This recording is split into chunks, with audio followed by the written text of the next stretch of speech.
E learning के इस video में आज हम क्लास 10th सब्जेक्ट इंग्लिश के टॉपिक करेक्ट द सेंटेंसेस के बारे में जानेंगे, जिसमें हम लोग कुछ दिए गए सेंटेंसेस के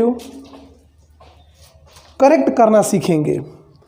यानी हमें इस टॉपिक में पूरे पार्ट्स ऑफ स्पीच पर फोकस करना है, क्योंकि दिए गए सेंटेंसेज में जो भी इनकरेक्ट पार्ट ऑफ स्पीच है उसके बारे में हमको जानकारी होगी और उसकी जानकारी के द्वारा हम करेक्ट द सेंटेंसेस यानी इस टॉपिक को जिसमें सेंटेंस को हमको करेक्ट करना है हम लोग जानेंगे। प्यारे बच्चों, जो भी इस क्लास 10th के हमारे स्टूडेंट्स हैं, अगर आप चाहते हैं कि इस वीडियो को जो ई लर्निंग हो रहा है कि आपको इंग्लिश में पढ़ाया जाए और आप लोग इसको इंग्लिश में समझें, तो एक बार कमेंट ज़रूर कर देना। पर्सनली मेरे नंबर पे आप लोग कमेंट करेंगे, जैसा कि आप सभी लोगों को निर्देशित किया जा चुका है कि हम इंग्लिश में पढ़ना चाहते हैं, तो हम सभी टॉपिक्स इस करेक्ट द सेंटेंसेस टॉपिक को भी इंग्लिश में ही पढ़ाएंगे। Otherwise wherever necessary I will teach all the things in Hindi and in English in both language. That will be bilingual. Now come to the point and start the topic correct the sentences.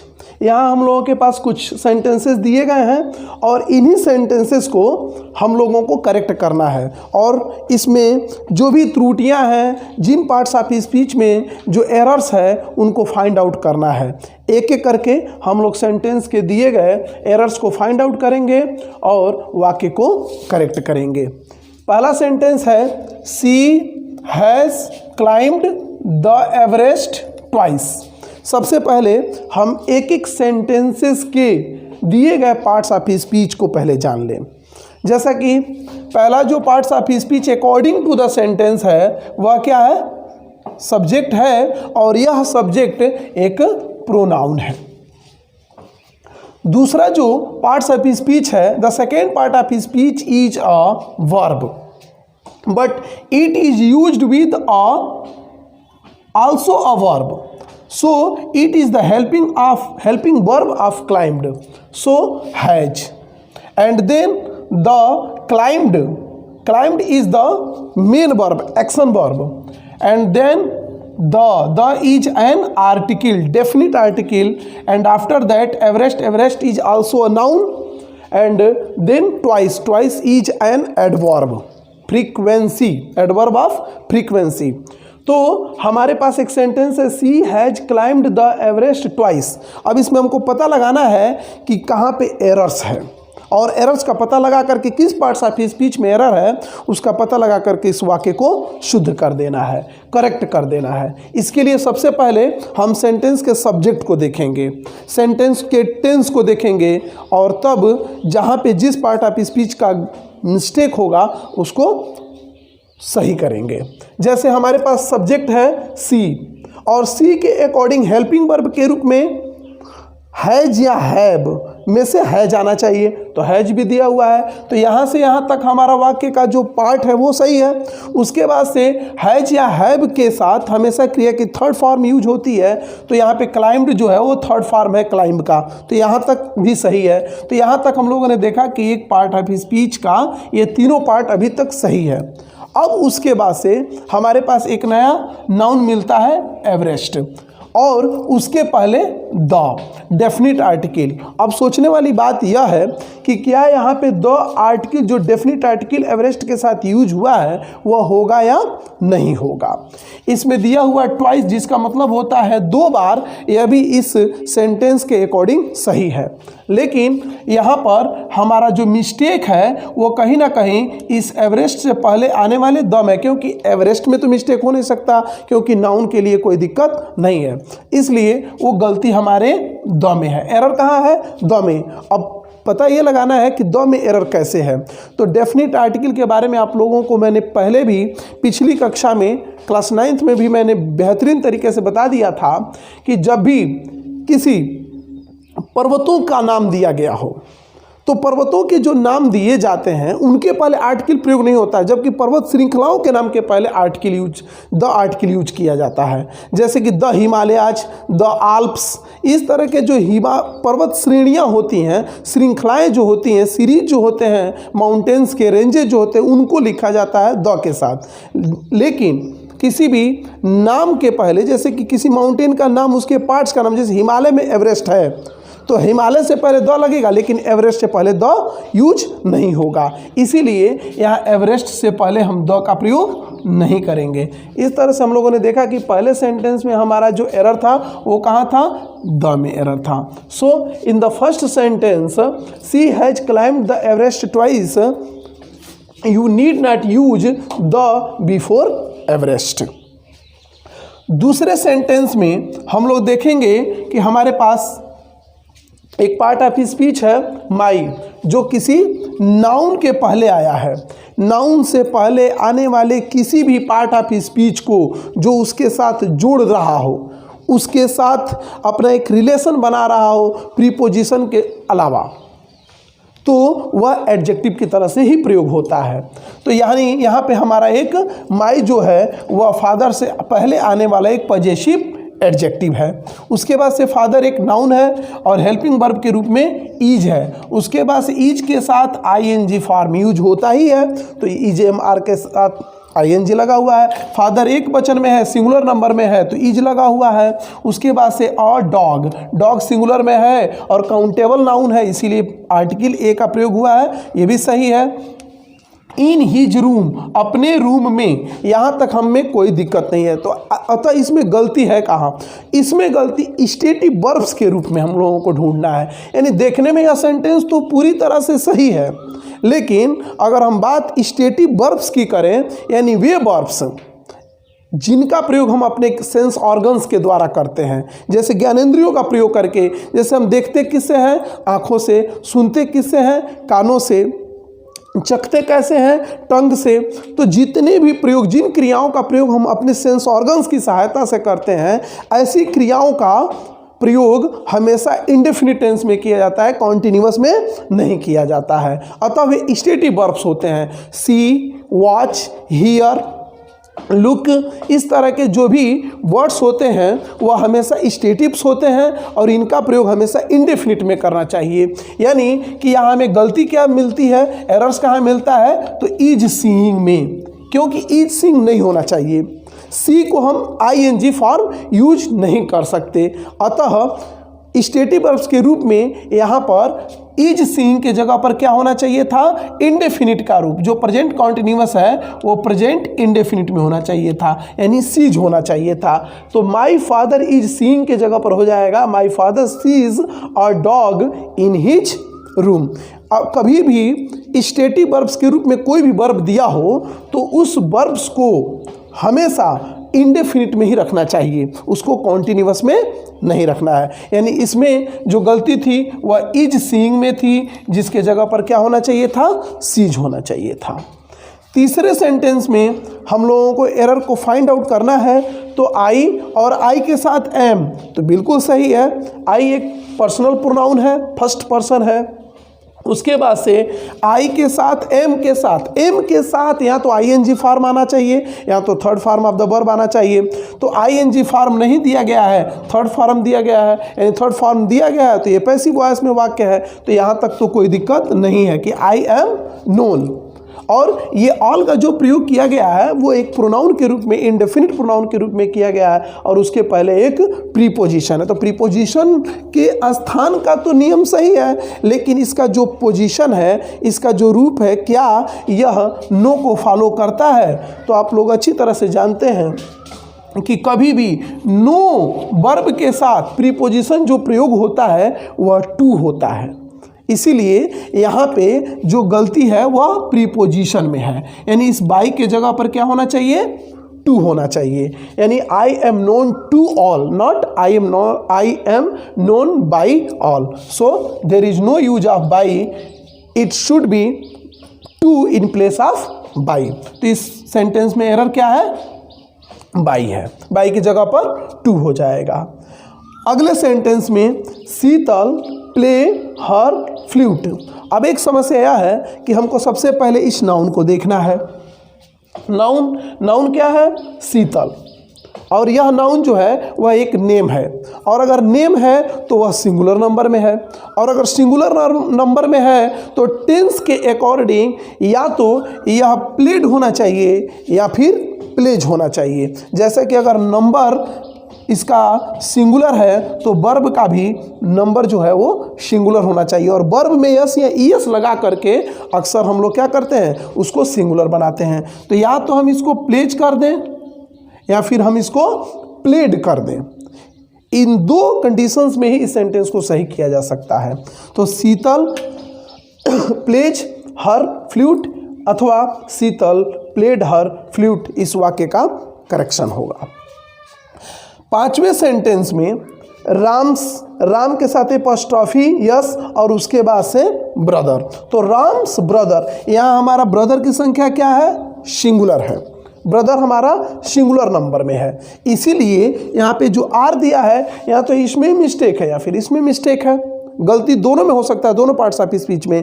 लेकिन सबसे important चीज़ बात जानने वाली यह है sorry, पढ़ने से पता चल सकता है आपको कि ये गलती या तो इसमें है या फिर इसमें है। अब इसको समझने के लिए कि ऐसे कंडीशंस में हम एरर्स किस में फाइंड आउट करना चाहिए, इस कंडीशन में हमें एरर किस पार्ट ऑफ स्पीच में ढूंढना चाहिए। गोइंग टू द फॉरेस्ट में कहीं मिस्टेक नहीं है, तो Ram's brother are going to forest, या तो होना चाहिए Ram's brothers are going to forest, या होना चाहिए Ram's brother is going to the forest. अब प्रश्न यह बनता है कि हमें आर को हटा करके इज कर दें या ब्रदर को ब्रदर्स कर दें। तो इम्पोर्टेंट बात इसको जानने की यह है, इसके बाद से यह गलती कभी नहीं होनी चाहिए। आपको मैं बता दूं कि जो नाउन्स होते हैं या जो प्रोनाउंस होते हैं, वर्ब के अकॉर्डिंग नाउन्स या प्रोनाउंस नहीं होते, बल्कि वर्ब्स जो होता है वह नाउन या प्रोनाउन के अकॉर्डिंग होता है। जैसे मैं समझता हूँ कि राम का एक ही अगर भाई हो सिंपल भाषा में, तो हम क्यों उसको ब्रदर्स कर देंगे, हम वर्ब को सिंगुलर करें ना। इसलिए जब भी इस चीज़ को दिमाग में रखिएगा कि अगर कहीं भी इस तरह का मिस्टेक हो, वर्ब का प्रयोग करना हो या नाउन का प्रयोग करना हो, तो दोनों में किसको सही से चुनना है, एप्रोप्रिएट क्या है, तो वह है वर्ब। हम वर्ब को सही करेंगे, न कि नाउन या प्रोनाउन को। इसीलिए राम्स ब्रदर को ब्रदर्स नहीं कर सकते, जबकि हम आर को ईज कर सकते हैं। तो एरर हमारा कहाँ था, यहाँ आर में था। आर को हमको इज करना था, तो Ram's brother is going to the forest होगा, न कि Ram's brother are going to market. तो इस वीडियो को अच्छे से समझिए।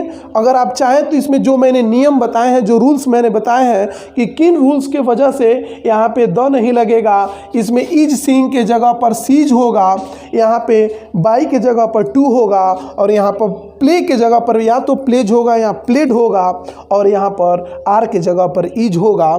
इसको आप नोट भी कर सकते हैं। छठे सेंटेंस में हम लोग एरर फाइंड आउट करने का प्रयास करेंगे। जैसे सेंटेंस दिया है, Krishna had written the letter yesterday. ध्यान से सुनने वाली बात यह है कि हम इस टेंस के बारे में जानेंगे। सबसे पहले दिया हुआ है कृष्णा, एक पर्सनल मतलब प्रॉपर नाउन के रूप में है, नाउन है। उसके बाद हेल्पिंग वर्ब हैड है, फिर हेड के साथ third form of the verb आता है, कोई दिक्कत नहीं है। द आर्टिकल लगा हुआ है लेटर के साथ, पास्ट परफेक्ट टेंस के साथ द का यूज अक्सर हो जाता है, डेफिनेट आर्टिकल का प्रयोग करते हैं। यस्टरडे दिया हुआ है यहाँ लास्ट में। अब हमें ये देखना है कि क्या यस्टरडे के वजह से या हैड रिटन होगा या हैड रिटन को हटा दे, यस्टरडे को रहने दे। इस चीज़ को समझने के लिए सबसे इम्पोर्टेंट बात यह होनी चाहिए कि हम यस्टरडे को इसलिए नहीं हटा सकते कि यह हमारा एक ऐसा एडवर्ब है जिसके रहने के जगह पे इसका होना ज़रूरी होता है। जैसे अगर यह है वाक्य में, अगर कोई बात कोई घटना कल घटी है तो उसका होना ज़रूरी है, उसको हम इंडिकेट करेंगे, उस टाइम को इंडिकेट करेंगे। यस्टरडे को यहाँ इंडिकेट करना आवश्यक है। तो यस्टरडे तो सही है, लेकिन अब दिक्कत यह है कि क्या तब हैड रिटन जो दिया हुआ है वह सही है। तो हम देखेंगे कि जब भी यस्टरडे का प्रयोग हो यानी एक मैं बात बता देना चाहूँगा कि जितने भी ऐसे पार्ट्स ऑफ स्पीच जो पास्ट टेंस को इंडिकेट करते हों, जिनका प्रयोग केवल हम पास्ट टेंस में कर सकते हैं, केवल पास्ट टेंस में, ऐसे सेंटेंस में हम ऐसे शब्दों का प्रयोग, यानी इन वाक्यों में केवल और केवल पास्ट इंडेफिनिट टेंस का ही प्रयोग करेंगे। यानी यस्टरडे, एगो, बिफोर, इस तरह के जो भी वर्ड्स होते हैं, ऐसे वर्ड्स के आने के बाद वाक्य में हमेशा पास्ट इंडेफिनिट टेंस का प्रयोग करना चाहिए। तो यहाँ पे यह वाक्य हमारा किस में हो जा रहा है? पास्ट परफेक्ट में। यहाँ क्या होना चाहिए था? पास्ट इंडेफिनिट, और पास्ट इंडेफिनिट में हमेशा second form of the main verb. Main verb हमारा क्या है? रिटेन। इसकी दूसरी अवस्था हम लिखेंगे रोट, न कि रिटेन। तो इसमें मिस्टेक क्या था? इसमें एरर क्या था? Had retain. क्योंकि यस्टरडे के आने की दशा में हमारा यहाँ पास्ट परफेक्ट टेंस न हो करके पास्ट इंडेफिनिट टेंस का वर्ड होगा। इसलिए यह सेंटेंस जो करेक्ट होगा वह होगा Krishna wrote the letter yesterday. 7वें सेंटेंस में हम लोग देखेंगे, हम लोग के पास एक सेंटेंस है, अच्छे से इसको समझने का प्रयास करेंगे। डू यू नो, कोई दिक्कत नहीं है। अब हमारा यहाँ से यहाँ तक यह एक इंट्रोगेटिव यस और नो टाइप सेंटेंस है। तो ये हमारा पहला सेंटेंस है, प्रिंसिपल क्लॉज के रूप में आया है। उसके बाद से हमारा यहाँ से शुरू होता है एक सब ऑर्डिनेट क्लॉज। सब ऑर्डिनेट क्लॉज का यह नियम है कि जब भी हम सब ऑर्डिनेट क्लॉज में रिलेटिव्स का प्रयोग करते हैं तो रिलेटिव्स के बाद आने वाला जो पार्ट्स होता है, जो शेष पार्ट्स होता है, रिलेटिव्स के बाद आने वाला जो शेष पार्ट होता है वह हमारा सब्जेक्ट, वर्ब और ऑब्जेक्ट के रूल पे होता है। हम यहाँ देखेंगे कि हमने यहाँ पे रिलेटिव्स का प्रयोग किया है, लेकिन उसके तुरंत बाद हमारे पास क्या आया है? Helping verb. और हेल्पिंग वर्ब इसमें शुरू में क्या है? सब्जेक्ट है, हेल्पिंग वर्ब है नहीं। इसलिए सबसे पहले हमको क्या लिखना है? ही को लिखना है। तो यहाँ पे मिस्टेक हमारा किस में है? यहाँ पे हमारा मिस्टेक इस रूल्स में है, इस प्लेस में है, इस क्रम में है कि रिलेटिव्स के बाद आने वाला जो रूल होगा वह यस प्लस भी प्लस ओ के हिसाब से होगा।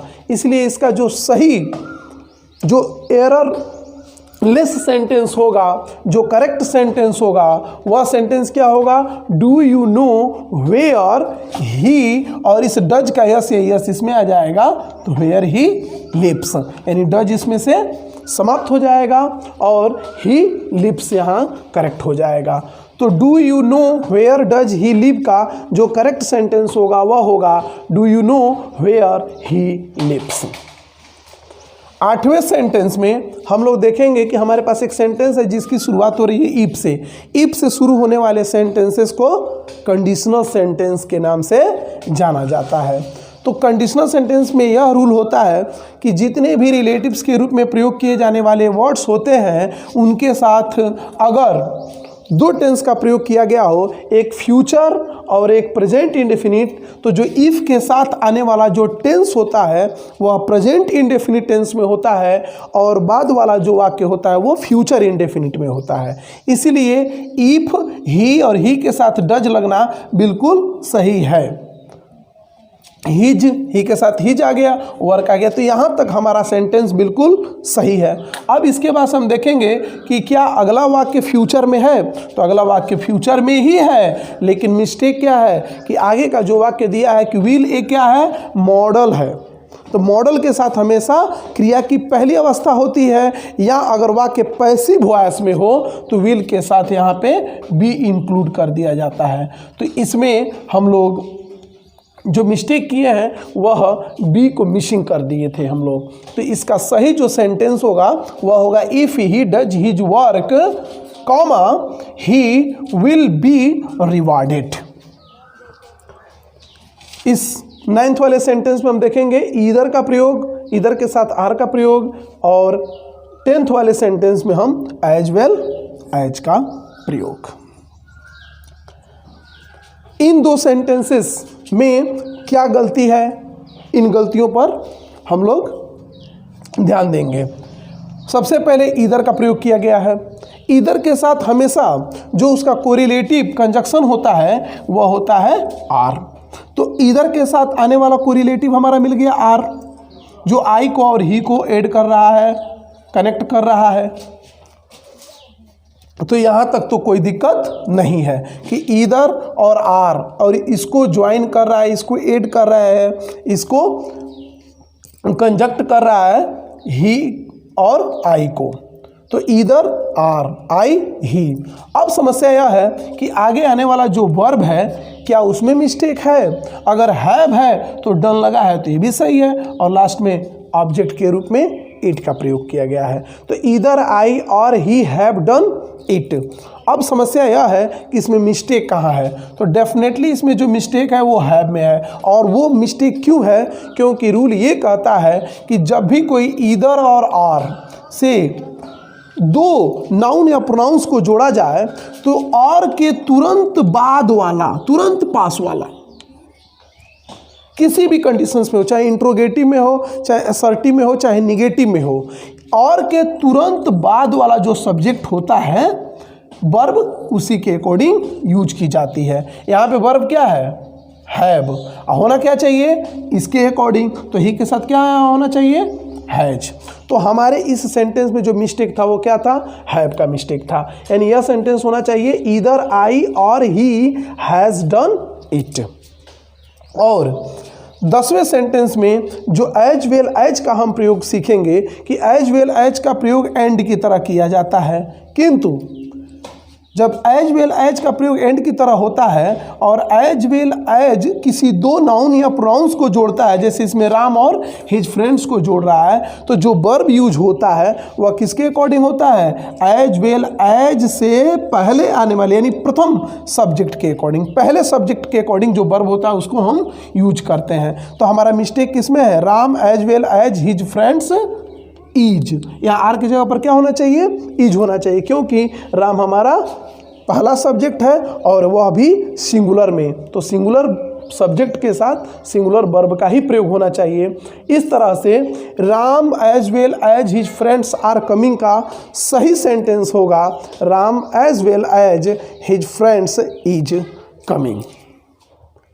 प्यारे बच्चों, जो हमने करेक्ट द सेंटेंसेज ये आप लोगों को मैंने अभी अभी पढ़ाया है। अब इसी के आधार पर हम 10 सेंटेंसेस इनकरेक्ट वाले दिए जाएंगे, आपको हम देंगे, प्रोवाइड कराएंगे पीडीएफ फाइल के रूप में, जो लिंक के माध्यम से डिस्क्रिप्शन में होगा, नीचे उसको डाउनलोड कर लीजिएगा और उसके बाद उसको सॉल्व करिएगा, उसको करेक्ट करने का प्रयास करिएगा। अगर करेक्ट नहीं कर पाते हैं तो हमको हमारे पर्सनल व्हाट्सएप नंबर पे आप संपर्क करेंगे, उस पर आप अपने मैसेज के थ्रू उसका आंसर मैं पुनः समझा दूंगा या अगली वीडियो में पुनः उसको समझाने का प्रयास करूंगा। मैं कोशिश करूंगा कि जितने भी बच्चे इस वीडियो को देखें, वो जो भी है हमारे इस ग्रुप में अगर जुड़े नहीं हैं अभी तक, उनको आप लोग कह करके जुड़वा दीजिए, वो भी जुड़ जाएं। और उसके बाद से डेफिनेटली जो भी पीडीएफ बन करके जाएगा आप लोगों के पास, मैं आशा करता हूं कि आप लोग उसको सॉल्व जरूर करेंगे। सॉल्व करिए। अगर कोई परेशानी हो, और जो मैंने अभी अभी वीडियो आप लोगों को प्रोवाइड कराया है, जो आप लोगों ने वीडियो देखा है, उसको 100% आप लोग 2 बार 3 बार पढ़ेंगे तो समझ में ज़रूर आएगा। तो कोशिश करिएगा, अगर एक बार में नहीं समझ में आता है तो आप उसको दोबारा ज़रूर पढ़ेंगे। और जो पीडीएफ आप लोगों को प्रोवाइड कराई जा रही है लिंक के माध्यम से डिस्क्रिप्शन में, उसको लोड करके उसको सॉल्व करके मुझे अवश्य मतलब व्हाट्सएप पर ज़रूर भेजिएगा। धन्यवाद।